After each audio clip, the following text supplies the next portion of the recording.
Hello everyone, welcome to another Solid Ground Recap. This week we have... Hi, I'm Amy. I am a second year here at OU and I study plant biology. Welcome to our recap. Solid Ground is our ministry that happens at 7 p.m. on Thursday nights, and we have dinner and singing and a message. Great. So Amy, can you please share your experience in Solid Ground? I love Solid Ground. Probably one of my favorite parts is community group, where we get together in smaller groups throughout the week, and it's just a really fruitful time of getting to know some of the people at Solid Ground better and connecting. Thank you for sharing that, Amy. Yeah. Just quickly review from last week's meeting. We talked about Exodus chapter 14.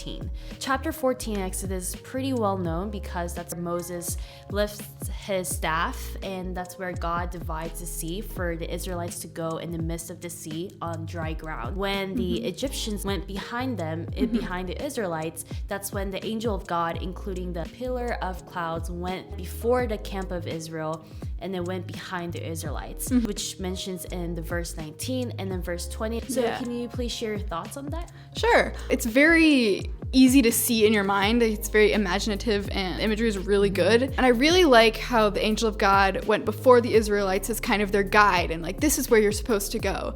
But then once the Egyptians were behind them, the pillar of cloud went behind them to protect them and to keep them safe from the Egyptians. So Moses had time to spread the sea. And then I really like the personification of God as light, which happens quite a bit in the Bible. And it's like there's the verse, in him was life, and that life was the light of man. Yeah. I really like that verse because it shows that God is light, and that leads again back into the fact that the pillar of cloud was guiding the Israelites. Yeah, for sure. It's part of God's guidance, but also its light signifies God's protection. The light preserves the Israelites as well. I think this chapter is very applicable because in the verse 13 it says, "The Moses said to the people, do not be afraid, stand firm and see the salvation of Jehovah," which is very encouraging verse to everyone, to every believer. We have the Lord who is in control, a God who does not change, a God who is a guider and also a protector. Do you have anything to share a little bit more?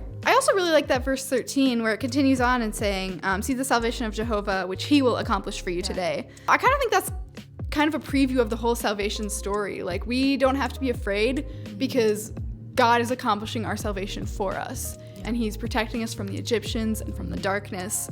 And then the next verse says, Jehovah will fight for you and you will be still, which I really like that too, because God is doing all the hard work for us, to be honest, and all we have to do is trust in him and stay in his peace and his light. Amen. Which I really like. Thank you for sharing your enjoyment from last Solid Ground meeting, and thank you for listening in. If you guys have any questions regarding this topic, the Exodus, please connect with us through Instagram. Have a great day. Bye. Bye.